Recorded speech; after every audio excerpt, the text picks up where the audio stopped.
Hopefully. Oh, good morning, everybody. Wisconsin's 7th Congressional District Representative Tom Tiffany is back for our monthly live chat today, Thursday, January 11th, 2024. For DrydenWire.com, I'm Ben Dryden, and you're watching DrydenWire Live, presented by Americans for Prosperity Wisconsin. AFP Wisconsin works to reignite the American dream and break down government barriers that hold us back from our full potential. Learn more at americansforprosperity.org and join AFP to fight for more freedom for all Wisconsinites. Congressman Tiffany joins us every second Thursday of the month at 8:30 a.m. Central Time right here on our DrydenWire Facebook page to talk about all things going on in Washington, D.C. and the 7th CD. This is also a time for our viewers to ask our congressman a question. So if you're watching this live, please feel free to put in your question or comments in the comments. Tom, good morning, sir. How are you? Good morning. Happy New Year to you and all of your listeners/viewers. Happy New Year. Oh, and by the way, happy belated birthday. Well, what did you do for your birthday? Let's see. We were down in Milwaukee. We were down at the in-laws down in Milwaukee and had a really good time down there. Hey, by the way, do you know the difference between in-laws and outlaws? No. You want to know? Yes. Outlaws are wanted. Oh, come on. What a way to start the show. Hey, so you had a birthday. What'd you do for your birthday? December did. 25th. Yeah, me and Jesus. Yeah, one famous guy. One famous guy. Yeah, we went down to I wanted to spend time with the family, so we went down to Chicago. That's where all of our other family, my parents are from. My brother and sister are all born down there. So we went down to Chicago. It was a great trip. You know, the kids got to see a lot of diversity, a lot of different cultures. It was great. And, you know, actually, I kind of thought about you a little bit when I was down there, because there's always like homeless people it's downtown Chicago. Duh. But it was interesting. We were walking like the first day, like, I don't know, 30, 40 blocks. And there were blocks that, I mean, right downtown on like Michigan Avenue even, you couldn't go one block without at least 3 families from Venezuela. And we know this because it says right on their, they write it on a piece of cardboard and are asking for help of how we're, we're Venezuelan refugees, please help. And it's like families. It's not just like one homeless person or something. It's a mom, a dad, a little baby, and all this. So, of course, then we had to kind of explain some of this stuff to our kids because they're 14 and 15. They don't watch the news. And I was thinking, yeah, where are we on this kind of? Because I know that a whole bunch got busted in Chicago. You've been saying on this show for years that the southern border is a crisis. What is Congress doing right now regarding the southern border? Is there any updates to this? Well, the full scale of invasion continues into America. You saw it firsthand in Chicago, continues to go on in New York. Every state's a border state. I mean, it just continues. And as bad as it was when I was first calling attention to it nearly 3 years ago, it continues to get far worse.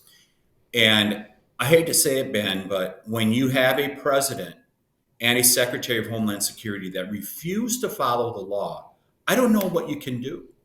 I mean, we're going to have another hearing in the Judiciary Subcommittee on immigration today. We're going to ask some questions about refugees, things like that. And we continue to call attention to it. We passed a bill, H.R. 2, that sits over in the Senate. It should just be passed by the Senate and sent on to the president. But Senator Schumer and others refused to do it. So at this point, I don't really know what to do other than to put it in the middle of the election. And people have to decide, do you want to keep the idea of America or not? And I mean, you can, as we go into 2024, you can look at this in terms of, I don't like Donald Trump. I love Donald Trump. I don't like Joe Biden. I love Joe Biden, whatever. But I hope people focus on the issues. And this is the biggest one before the people of the United States of America. Because what is happening is America, we are losing America, where people used to assimilate into this country, where they bought into this broad belief of liberty, opportunity, accountability, the founding documents that were the basis for this country. America is now becoming like the countries people are coming from. Is that what we want? And I think both Republicans and Democrats believe in this idea of America. We have a little different views, taxes, regulations, some things like that. But if anyone believes America should, that it is a fundamentally evil country, I guess that's why you wouldn't vote to secure the border. But I mean, gosh, this is just it's always been the most wonderful country and far from perfect. But man, as Winston Churchill said, America, um, uh, they'll get it wrong for a while, but ultimately they will get it right. I paraphrase him. So, anyhow, we keep passing stuff until this administration decides that we're going to have law and order at the border. Nothing will happen. Do you? So I guess my original question was: is anything going on right now in Congress to address this? So the answer is basically no.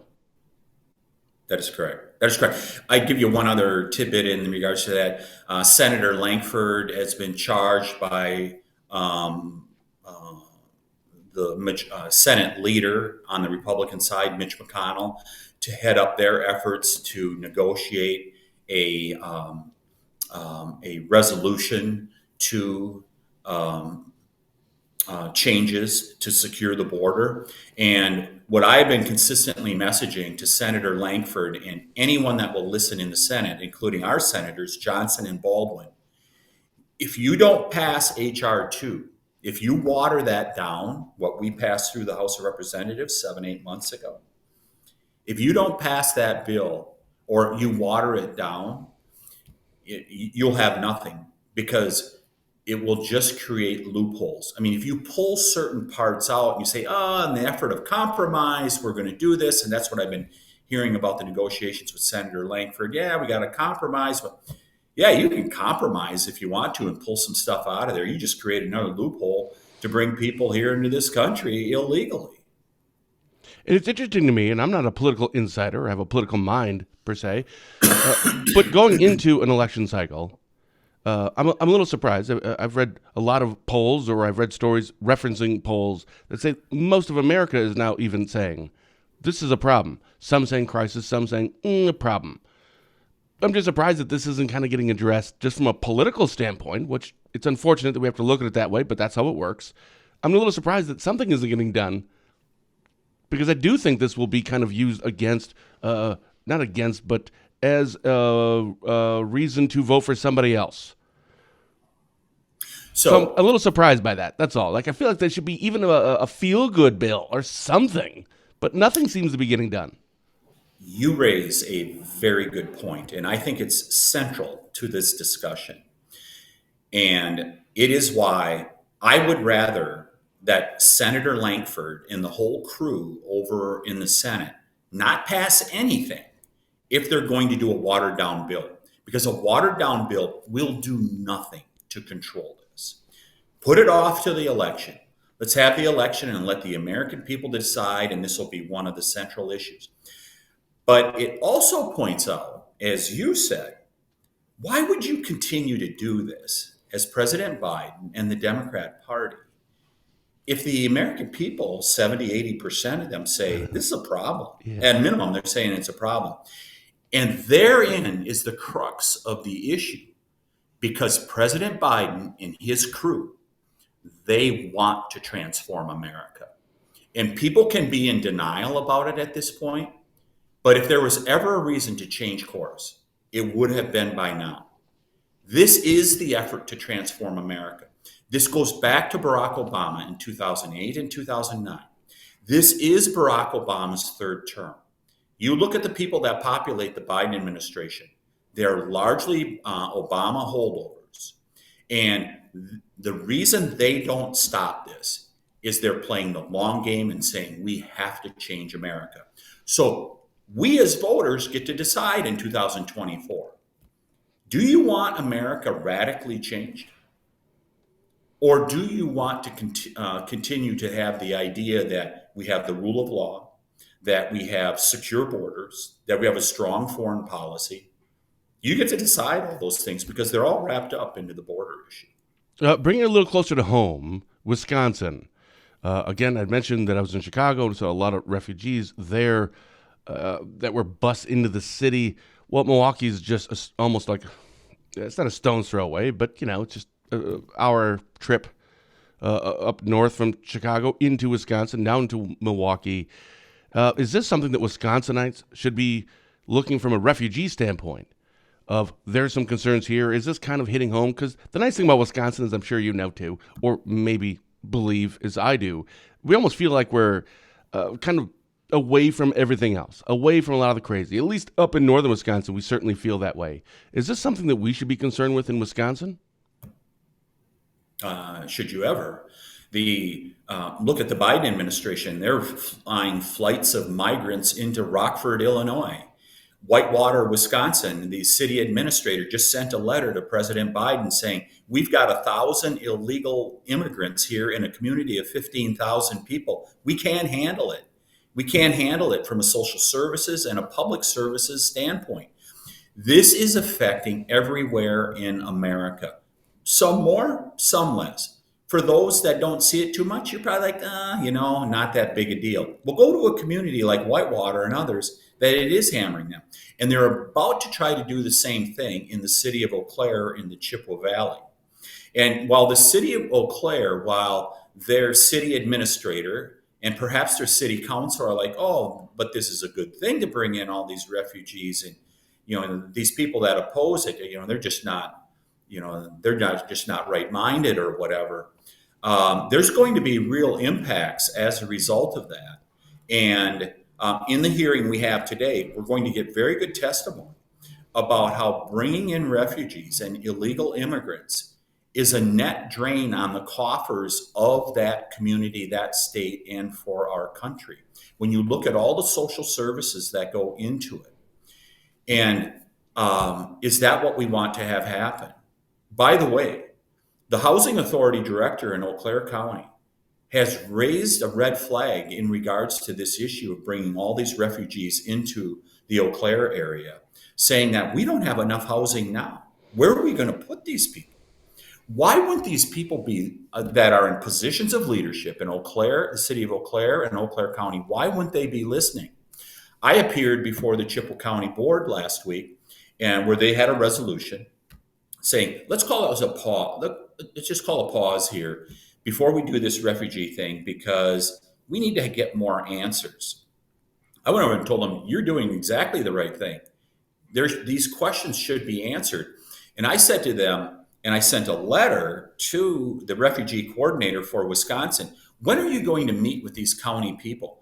Because you have an obligation to consult and coordinate. It's in the federal statute.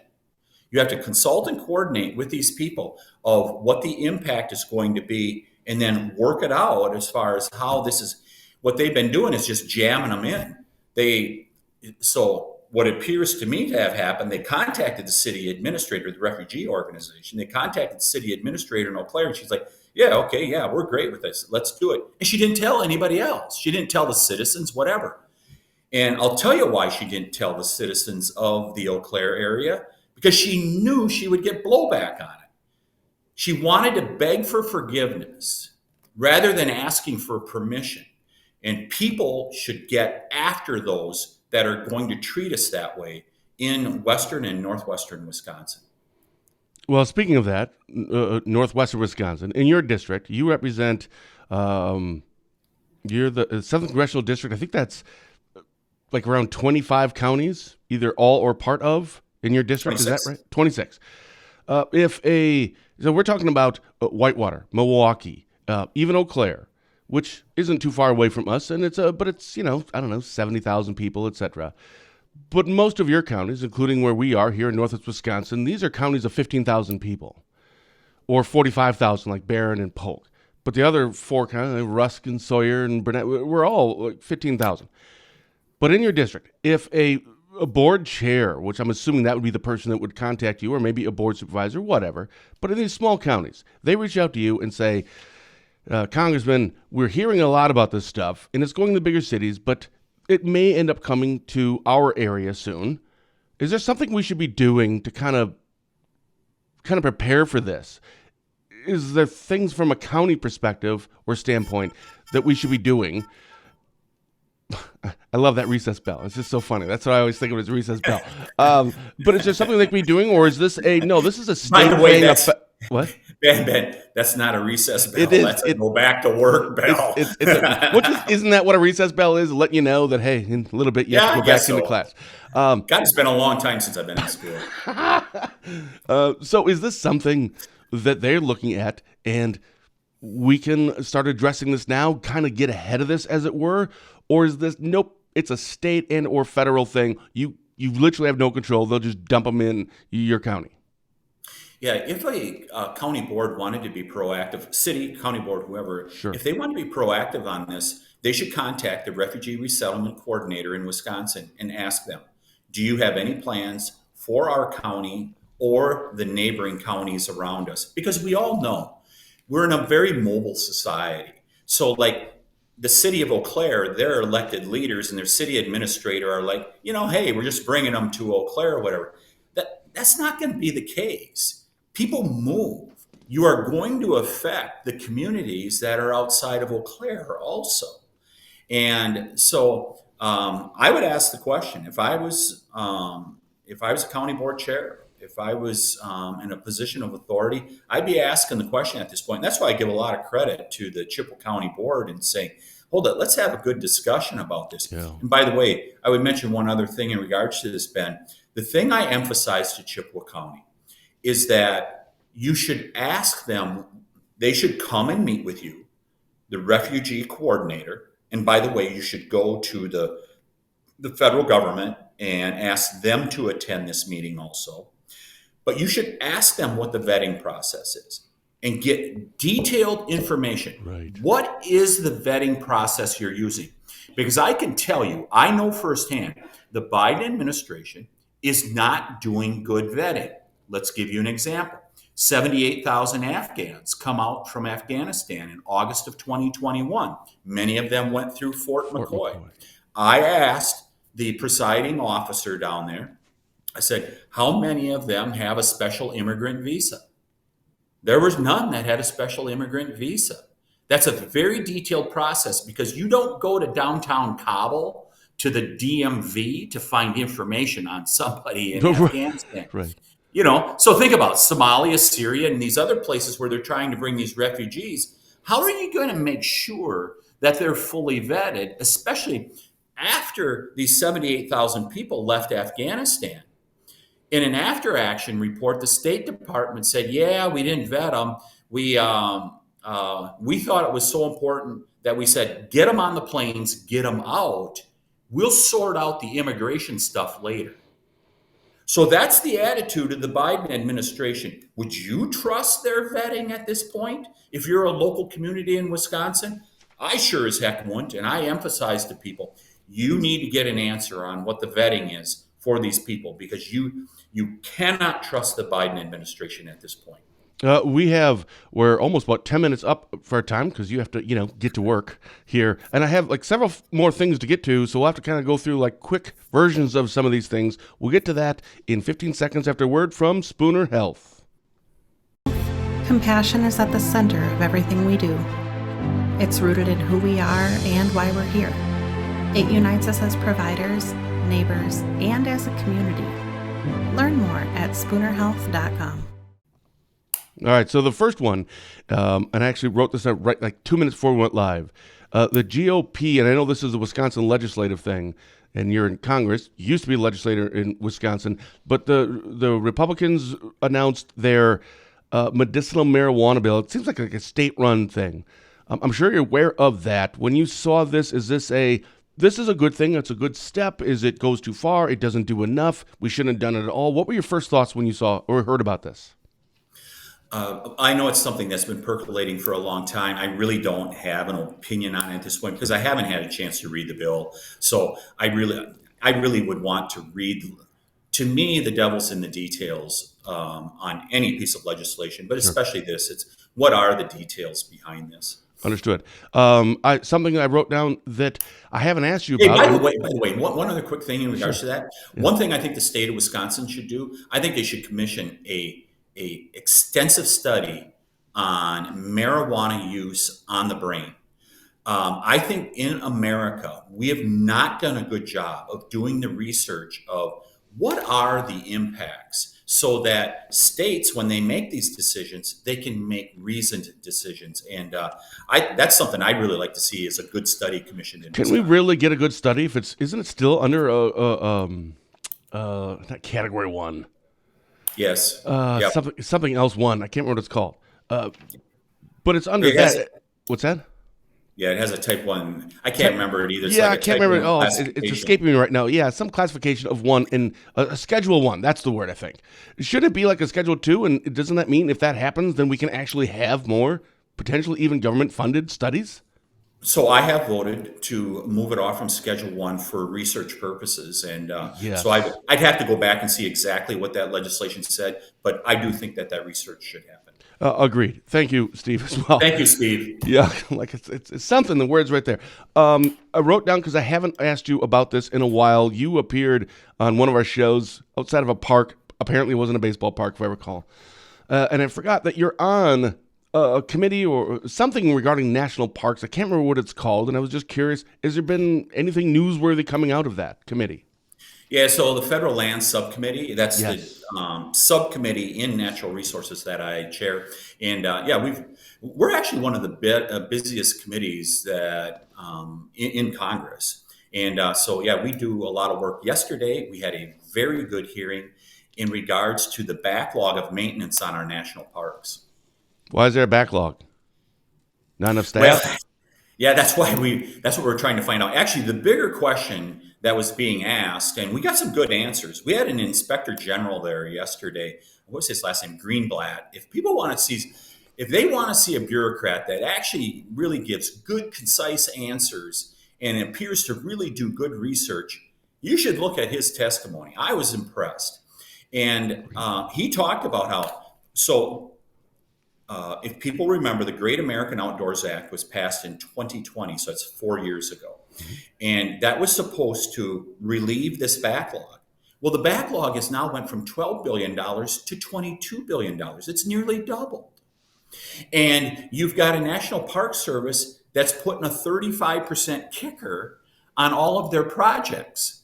We don't know what the heck it's all about. And so it was an oversight. It was a combination Federal Lands Oversight Committee hearing yesterday. And we just wanted to do our role of oversight. And you guys, why aren't you reducing this backlog after spending billions of dollars, authorizing billions of dollars in this Great American Outdoors Act that's supposed to fix the problem? So is there, you heard testimony, is there a plan yet? What's next?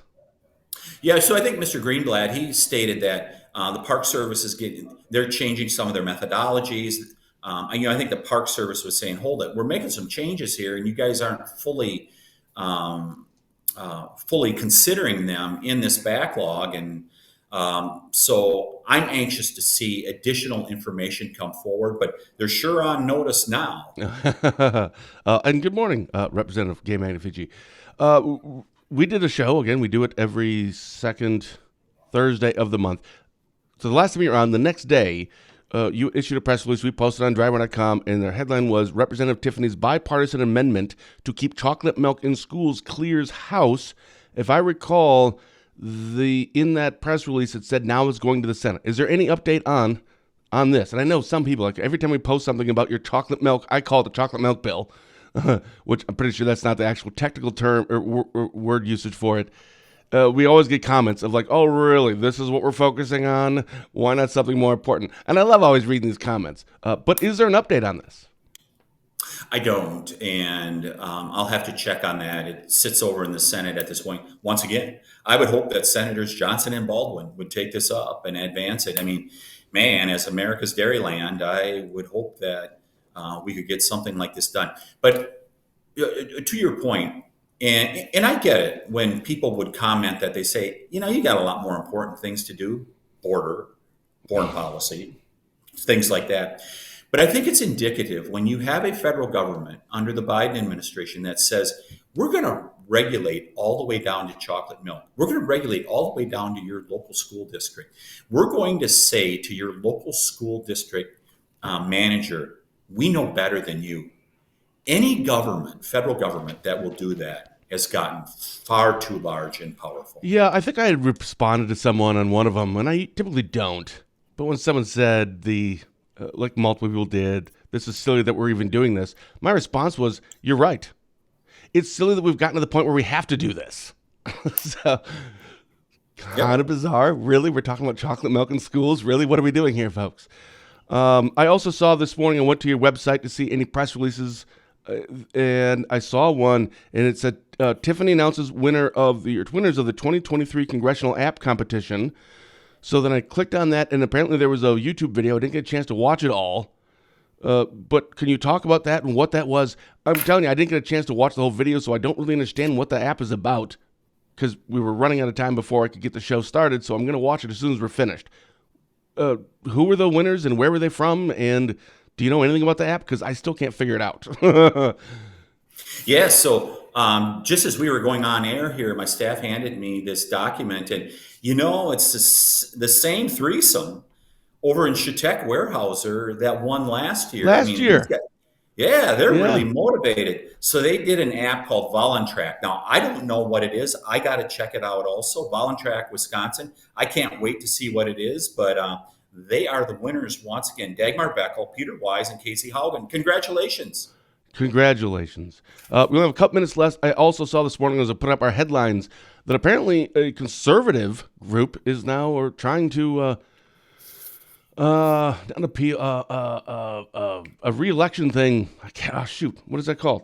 For Robin Voss. Did you hear anything about that? Oh, they're trying to I think a recall. Recall. That's what it is. Yeah. What are you conservatives doing? What is the Republican Party doing right now? That's my question. Yeah. What is going on? Yeah, for sure. I don't know why in the world they're doing that, because in an election cycle as well, it just seems bizarre. And lastly, the maps now sounds like it will likely go to the Supreme Court. I mean, that isn't necessarily the next step, but it will be the step that ends, or where it leads to. It's going to end up at the Supreme Court for Wisconsin, redistricting and maps. Does that affect you at all? Congressional? So far, they have not challenged the congressional maps. We're waiting to see if they do that. It's getting very late in the game, because I think nomination papers start middle of April. So very late in the game for them to do that. We'll see.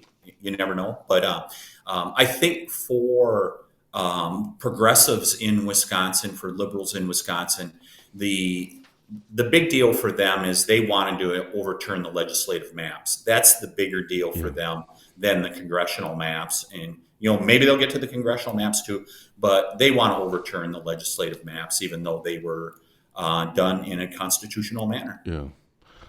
Yeah, that's a conversation I'll be having with Romaine Quinn when he comes on the last Thursday of every month. So we'll be talking about that this end of this month. You have, the recess bell was going off earlier. Where are you off to after this? So I'm going to head to the Judiciary Subcommittee on Immigration. We're going to talk about refugees some there, and got some good witnesses that are going to be there.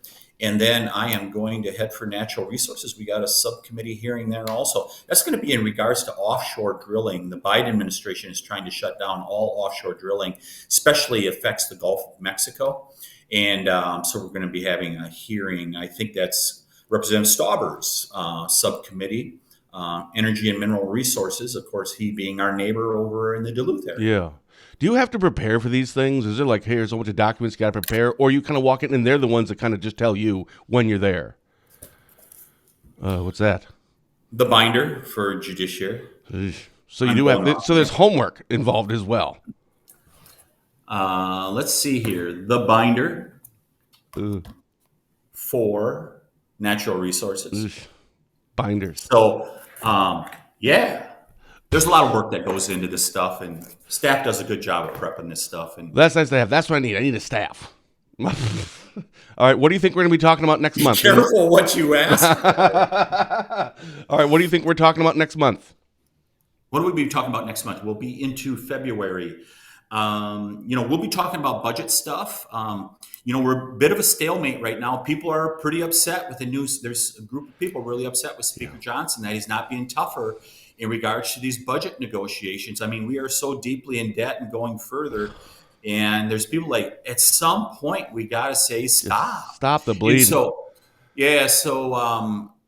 that'll continue to be a story, and whether we can get a budget done. We've got most in the House. We got most of our budget appropriations bills done. The Senate doesn't have theirs done, and so the problem really is the Senate. We do need to get a few more of these done.